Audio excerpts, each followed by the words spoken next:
While I typically find that I want to be challenged and thoroughly engaged by the games I play, there are times when I seek out the zen-like zone you can sometimes find while playing them. I do tend to think of this more as a mobile gaming concept on a general level, as that can be a great way to kill some time while waiting for something to happen while out and about. But given the portable nature of the system and just the need for variety, this can still work on the Switch as well. Now, I'll admit that more often than not I tend to not be much of a fan of these cubic games releases that tend to be incredibly basic and very much just feel like mobile games simply slapped onto the system. That said, while Buffet Boss doesn't hold up to the level of play established by the classic Diner Dash, I'll admit that it managed to suck me in. Initially, there was a particular wall I tended to get caught on, which annoyed me, but thankfully that quickly passed.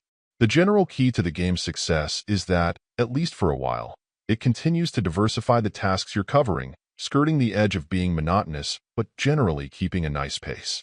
Then, by allowing you to try to automate as much as possible as you go, you'll get to the point where you can stick mostly to doing what you like, or simply hover around to keep track of what's needed.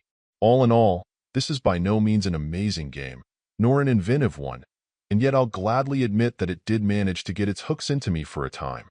And sometimes that's enough to at least get a nod. The distances I needed to cover weren't too great. I could easily shift between tasks. I was able to target upgrades to address shortfalls in any particular area, and in general, it felt well designed despite lacking in complexity. If you're looking for something to get you into the zone to mentally veg out for a while, this may be a solid candidate. Overall, my final score for the game ended up being a 7.5. And if you're interested in picking it up, it's currently available on the Switch eShop for $4.99. Thank you for taking the time to listen to this review.